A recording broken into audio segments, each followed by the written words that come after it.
Good evening, YouTube. It is currently 9:02 p.m. here in the UK, and I am going to bring you, once this has started to load up and get going, a live action duel between Monarchs, now that they are pretty much full power thanks to the ban list, and Unchained. I did do a couple of other duels. One was against Danger Dark Worlds, and the other one was against Madolce. So depending on time and how things go, I might put them up as well and kind of go from there. Before we get started, a quick little update on the news that has been going on. So we have found it official that in the Legendary Duelist Rage of Ra, there are two Ras. You can get a Ghost Rare version of the original art, or you can get an alternate art of the Ultra Rare version, which was, I believe, shown in the movie or something like that. I think it's Duel Links. It's an artwork that we've never had before. Good evening, Jesus.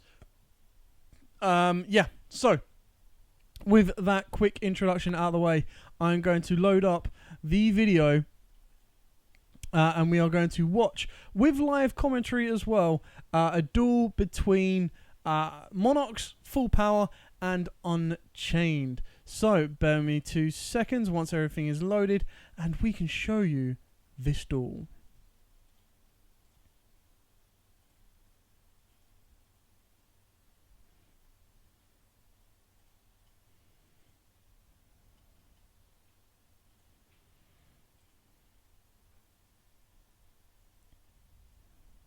So we start off with, of course, our brand new exclusive mat designed by Nixie Nax Art and only available at, of course, Venom Battle Gear. So you can pick yours up. The link will be in the description below. Crazy cheap as well, and you can get it with and without zones.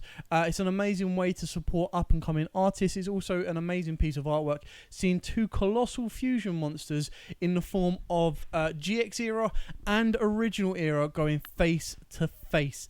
Rainbow Neos and, of course, Red Eyes Dark Dragoon. So as we warm up, you can see with myself on the left facing off, I will be playing Monarchs and my opponent will be playing Unchained. Now, I won the dice roll on this. I activate Domain, like not even messing around.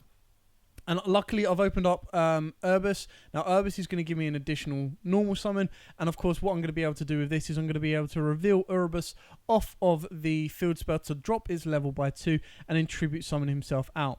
I'm then going to be able to resolve the effect by sending Pantheism and Prime to the graveyard to then spin one card at random from my opponent's hand back to the deck.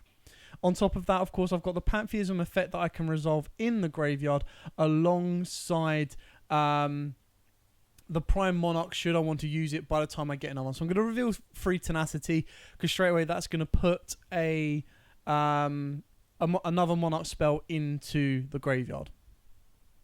Then what you'll be able to do from this point on is you'll be able to activate Tenacity, and as long as you've got another Monarch or another monster that meet the requirements of Tenacity, you'll then be able to search out Pantheism, and as long as you've got another Monarch spell, you can ditch that and go from there. So I've got the Ether, and I'm going to be playing that from there. Get myself a Monarch Stormforth, because I've got the Ether. So because I've got the Ether, I've now got another form of disruption. So my opponent's not going in the extra deck. Should they put anything on the board that I feel might destroy something or might trigger, knowing that they're playing Unchained, I'll then be able to tribute that. And if they were to Kaiju me and I lose my only option of locking them out of the extra deck, knowing that it's Unchained, I still have the ability to activate Ether's effect and then get Ether to the board. So he activates Kaiju Waterfront, so this is obviously going to allow him to accumulate tokens and then eventually search out a Kaiju once 4 cards go from the field to the graveyard. It doesn't look like he's opened up too well because he hasn't got the other Unchained. This is the one you don't really want to open up unless you've got a way of putting a trap in the graveyard. So he's going to declare to go to end phase. In the end phase, I'm going to activate Prime Monarch's effect by banishing Tenacity, bringing it back on board. And then I'm going to use Stormforth, because with Stormforth, I can get rid of that monster without its Destruction Floating effect, getting rid of his monster and my Prime Monarch, bringing down Ether. Ether's effect can now resolve. Again, send another 2. So sending Pantheism to set me up for the next turn to give me a search of any Monarch spell or trap. And then putting a second Prime in the graveyard. Not that I'm going to be able to do anything with both of them this turn, because you're going to use the Revival effect once, but it is going to give me the ability to pretty much set up my turn and set up my board from this point on. So I special summon out the Urbis. The Urbis is not going to trigger an effect, but it does put itself back into my hand. I think I open up the Karaz, if I remember correctly, which is why I didn't go for that particular summon. So he's got 2 set cards. I'm worried that one of them could be anything, but we're going to go with the Allure of Darkness. I really like this card in this effect because the deck needs a lot of draw power, and you've got a lot of darks, especially playing the Chaos Engine that I showed you in the profiles. So it was kind of a necessary usage. So we're just calculating to make sure that he's got the right counters on that. I'm going to banish the Erebus because I don't need that normal summon for an additional normal summon as fodder, because I've got Prime Monarch and I've got 2 Monarchs on the board. So I'm just trying to calculate game as well eventually. But we're just calculating that there's the Prime Monarch, there's the Allure of Darkness, there's the Ether. So he's going to get a Kaiju next turn. And I've got the Rotor so I can get into the Idea. Good evening, Lewis. So I'm going to get into the Idea. The Idea will then get me into the other Squire, and I've got 2. That will then give me 2 more monsters on board. I can then reduce the level and kind of go from there. I've got Pantheism that I'm going to banish. That will then get me technically any, but I'm probably going to reveal Double Tenacity and then one other. So I'll go with Return because I think, to be fair, I've kind of telegraphed what I'm doing right now. Is I'm trying to go for the Return, but what you kind of want to do is you want them to choose Tenacity so that you can deck thin a little bit more.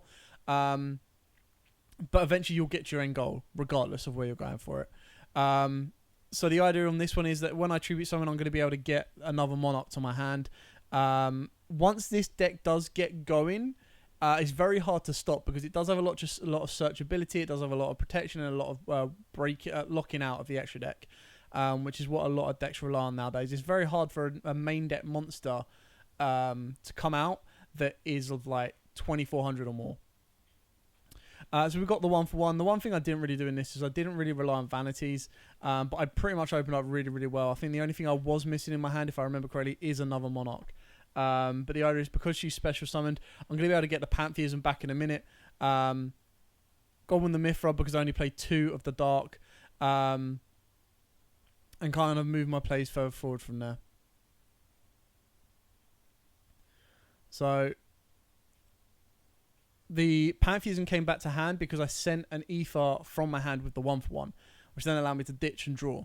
So that's where, because it just needs to be sent from anywhere, which is crazy beautiful. So we've got the Return, got the Erebus. There's pretty much game from here. I think at this point, the only thing that I could have done a little bit better, if I wasn't worrying too much about the back row, was probably put another one of the Monarchs, one of the little Squires in attack mode, and then I would have had an additional 800. But between the 3 of these, they're all 2800. So you're looking at 2, 4, 6, 7, 6. Yeah, it's game. So he then pretty much scoops, and his only traps was he opened up like triple trading with no level 8. So it was like, that's not very nice. Now for the side deck on this one, it's quite difficult because there wasn't really a lot to put in. I contemplated putting in the Biru. I contemplated putting in Evenly Matched and Lightning Storms and stuff like that. I think I ultimately went with Lightning Storms thinking that he's going to go second. I cut down the domain ratio because it wasn't really hugely necessary. So I kind of like skip cut there. But basically all that's happened is he makes me go first. I activate Pantheism and then drop the Prime Monarch. I've opened up the Chaos space. I send Ether. Ether's obviously not going to get me anything because there's no banished Monarch spell or trap. But what Chaos space will allow me to do, and I think annoyingly I opened up one of the little dragons, is this will allow me to get cards moving. So I can banish the Ether, get the Black Collapse Serpent on the board, get Black Collapse Serpent off the board by tributing him for a tribute summon, get the White Wyvern, and then set for the next turn. I could banish to summon down the White Wyvern to then put it the Black Collapse back into the deck to then draw an additional card off of Chaos Space. So there's a lot of deck consistency going on and a lot of looping around that you might technically need in order to maintain. But I've gone with the domain. Like I kind of, it's Unchained. Like Unchained can't play without their extra deck. Yes, they do get the big boss monsters, especially the newer one. But it's not going to win the game single-handedly when it's facing down the Monarchs. It just isn't doing it. So, Allure, we've definitely got the Dark in hand, and I think this is where I choose to banish the Chaos Creator because obviously the Black Collapse is going to get me going a little bit more, but straight away as well, I've also made my Chaos Space live. So even if I don't summon any of the dragons, I can banish the Chaos Space, put Chaos Creator to the bottom of the deck, and draw an additional card. So start off with Pantheism, where we go again with Pantheism. The draw effect is not a hard once per turn. Remember that. It is only the banish and reveal free. So we've got the domain, we've got the ether, which I needed. I just needed to get a monster on the board. So I got the Black Collapses. Like I said, I opened that card up. This then gives me easy tribute fodder. So now I just use field spell, reveal ether, tribute off the Black Collapse, get down ether, and then this is the best thing as well, is you can actually chain block. So if your opponent tries to ash, which is a very big weakness right now, because if you get ashed on your Monarch effects, you don't send your cards, which means you don't set up your graveyard for future turns. So on this, because I'm able to chain block, you go chain link 1 ether, chain link 2 Black Collapse, search out your White Wyvern, send your Pantheism or your Prime. Ether will then special summon, bring out the Urbis. The Urbis can then come back to your hand. Now keep in mind, I haven't used any additional normals. This has all just been the single normal because I special summoned the Black Collapse. I can now banish the Black Collapse should I want to special summon down the White Wyvern. And I also have the ability for Prime Monarch. I decided to save that for the next turn so that I can use the White Wyvern. I think the only thing I really missed this turn was the Chaos space to put Chaos Creator back to the bottom of the deck and then draw a card. Ultimately, this isn't an impressive board, but it's something that my opponent will have to go in a different direction in order to get past it. Now, obviously, he's got the Kaiju Waterfront, so he's going to try and build up for that. He's already popping one of his Unchained spells and traps, and then he's going into the other Unchained. Now, luckily, he's opened up the Unchained that pops a card, so this allows him to get out of my domain lock, which sucks, but you know, it's the way it works with this. So he discards a card, pops domain of the Monarchs, which is interesting. I thought he would have tried to get rid of ether, but obviously he's worried that I'm going to lock him out of the extra deck next turn, because obviously one thing that Unchained want to do is they want to link during my turn as well. So you stop them doing that, you're really putting them in a tough situation. So he then uses the effect to link someone with my ether, so he ends up getting rid of both of them, and I'm like, goddamn, yeah. It's I always thought for some reason it's special summon from the extra deck, but that's the link too. So luckily he's not got enough, because he had to use the effect of Rika first turn. He's not got enough to kill me, and because I don't have a monster, he can't give me a Kaiju and himself a Kaiju. So again, he's setting himself up for the next turn where he could Kaiju me, cause me issues, and kind of go from there. So ultimately, I choose to take the 2 18s, because no matter how I do this, I would have taken pretty much all of it. I wouldn't say Monarchs are meta against Sebastian, but they're definitely more competitive now because they've received Prime or Pantheism back to 3 on the most recent list. So they're definitely back at full power, and they can definitely be a very good control stun deck, especially with stuff like Vanities and like Domain Lock, and even March of the Monarchs, March and Erupt to kind of not Erupt. I can't remember the one that's basically like a skill drain. So that could be really, really good. But yeah, they are back to full power, which is great to have. So now I've got the Pantheism effect. I'm going to banish that. I'm going to reveal 3 spells. Now I've already lost the Tenacity. I'm just checking that obviously that card isn't special summon. Like special summon monsters, this is monsters from the extra deck. So I've got to be like, right, okay, I'll be careful what I do here. But the initial play is I've got a Monarch in hand. So if I activate Stormforth, I'm guaranteed to get rid of one of them. If I bring out Urbis, I can get rid of a second one of them. Now, I want to make sure that I get rid of the Rika, because the Rika is going to float more on the board than it is bringing back from the grave. So the initial play here is I need to get rid of the Link 2 so he can't use his effect to try and tribute my stuff, because obviously special summon stuff, I'm basically trying to bait him out with a Prime. Because what I don't want to do is I haven't got Domain of the Monarchs in my hand, so I can't reduce the level, which means I need 2 tributes. So I would need to activate Stormforth, and the second I'm going to activate Stormforth, which I do in a second, he's going to trigger the effect of Unchained to link away my trap. And because I've already used the effect of the trap, I can't bring it back again. So the trap is a bit of a bait to try and say, look, I'm going to put you under danger, try and take this bait, because then what it means is my normal summon of Idea or my special summon of the White Wyvern is not going to get linked away. So ultimately I had enough to deal with it because I had 2 special summon monsters and then used the normal summon. But like I said, and this is again where I messed up, because I need to remember to put the Black Collapse back into the deck, because then I get the advantage of put it back into the deck, draw one card, add it. So you're getting like a 2-for-1 search. So I'm not worried about any of this that's just happened. The link 3 only floats from the graveyard, so now it's not a threat to me. So banish Black Collapse, get down the White Wyvern, Chaos Space to put the Black Collapse back to the Chaos Creator, to the bottom, and draw a card. So it's just different kind of routes and ways of trying to bait out your opponent or making sure you get the most out of it. Now, obviously, I've activated Stormforth, so Stormforth is still legal. I've got the 2 tributes that I need because I've got the White Wyvern, and then I've got any of the danger board monsters that I want to. Now, keep in mind, the card in our hand that I'm going to drop is going to be the Erebus, and the Erebus is going to spin back stuff as well. I had to put the Chaos Creator back into the deck to activate the Chaos Space, otherwise I was going to be in big trouble. I wouldn't have been able to activate that Chaos Space. I've also, this is where I misplay as well, is because I get rid of all my darks in the graveyard, so I can't do anything. So I send a Deer. A Deer brings me back Tenacity. Tenacity then reveals Ether. Ether, that will then resolve to search me out Domain. I've now got Domain, which means I can now reduce the level of my Ether because I drew off of the Chaos Space.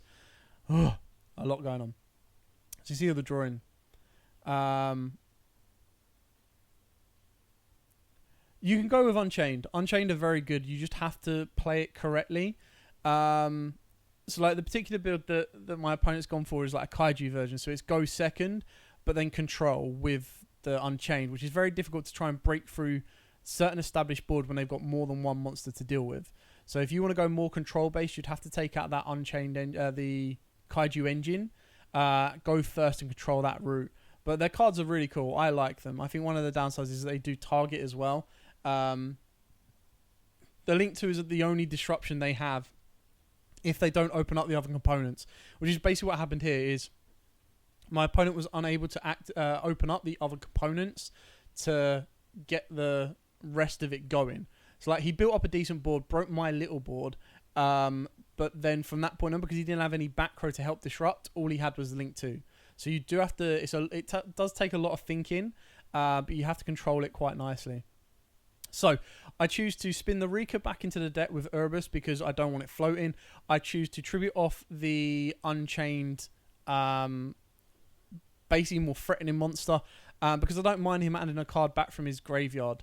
So I can kill the Link 3. You don't want to leave the Link 3 on board because then he's just going to climb to the Link 4 during the next turn anyway. So my graveyard's pretty much stacked. I've got a Black Collapse in there with a Chaos Space, so I can put my Chaos Black Collapse to the back of the deck and put the Chaos Space to draw one. I've got the Pantheism to resolve, and I've got 2 Prime Monarchs as well that I can use. One during his turn, one during my turn. And pretty much just kind of build it from that point onwards, really. But he adds back the boss monster to hand, which is absolutely fine. I'm going to attack with the White Wyvern, do a little bit of damage, knocking down some points, and then kind of see how this then follows and goes. He's under the domain lock, so I'm not really too fussed, but I do know that he's got a Kaiju. So the second he gets rid of my Erebus, that's it. I've got pretty much nothing. The only good thing that I do have right now is I do have an Ether in the hand so that I can activate Prime Monarch, bring that back, and then I've got my 2 tributes on board. So Monarchs are a little bit fragile right now because, again, pretty much like Unchained, they need to have multiple cards to lock out. Like in the past when you could put domain lock down and your opponent would really struggle, right now there's so many different ways to get out of a domain lock that you kind of need to be able to have domain lock with Erupt or domain lock with a Stormforth or domain lock with something else, and to kind of go from there. But as you can see, he's using the field spell. The field spell is going to get him another Kaiju, which means he can give me a Kaiju and then himself a Kaiju, get himself out of the domain lock, and then start to link climb. And that's where the danger pretty much comes into it at this point. There are a lot of text that people have mentioned to me for Ether, especially when like Dark Arm Dragon fits the attributes. And there's a new Ultra Rare that came out in Rise of the Duelist. I can't remember. I keep forgetting what it's called. It's like a Wyvern Dragon, but basically it meets the 2400 and 1000 attribute, or the I'm gonna try and find it on my phone requirements. And these are really nice tech. It's cool. It's the Siliglare, the Luminous Lunar Dragon. But basically, you can't normal summon or set this card without attributing, but Its original attack becomes 1500. During the main phase, quick effect, you can target one monster your opponent controls with attack less than or equal to this card. Return this card to the hand if you do take control of it. So it's a good go second and go first effect off of Ether. And that's kind of nice. There's kind of another... It basically means that rather than having to go Karaz to pop and either draw your own cards or let your opponent draw a card, you can actually just take control of a card and let it move. So, yeah. So we're going to trigger the Prime during my turn. I don't mind him killing the Kaiju for a bit of damage. Prime during his turn. He's got one set and a Kaiju. I've got another Prime that I can activate. I've got Ether. What I should be doing, and again, it's something that I keep forgetting, is I should be triggering the Erebus to get the Erebus back to hand. But we're going to go with Pantheism, broken, back to 3, beautiful. So we're going to go Stormforth and Tenacity. I'm going to tribute your own Kaiju. Let's see how you like it. So Tenacity is then going to reveal Ether. The only risk that sometimes what people like to choose the Tenacity for is if they're like, right, are they bluffing me? Do they actually have a Monarch in the hand? But to a certain point, you should already know that it's in your opponent's hand because they would have revealed it previously, basically. So, yeah, we're going to Tenacity, reveal Ether. Ether, get the Stormforth, activate the Stormforth. One thing that a lot of older players don't know is Stormforth activates, but then you don't have to tribute it straight away. Like, it basically just means that during this entire turn, you can do it. So then Ether is going to send a domain. This is literally, at this point, I've not got I've gone through most of my spells and traps. So this is just showing the grind capabilities of Monarchs. And again, I wasn't a fan, and I still really aren't a fan of Kuraz, but I understand why it's played and why it's needed. So I'm not a fan of it, but I understand it. Okay, so you know, it is what it kind of is.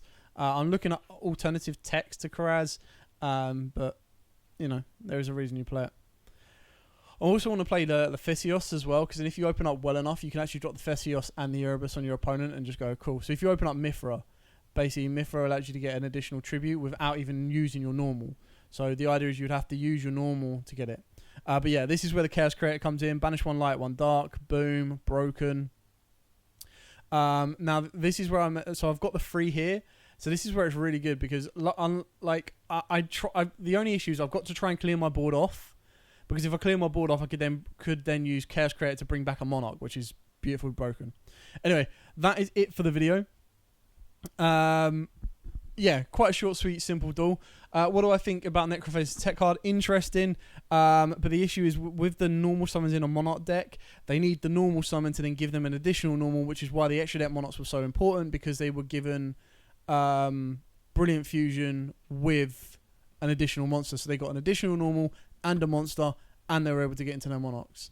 So my next step is to look at extra deck Monarchs and see how they can kind of operate now in 2020 and see what it can kind of offer to the deck. But Domain Monarchs will always be a simple deck to pick up and learn it. It's not as simple to learn because you need to know like the Ether, the Adeas, the Urbuses and stuff like that.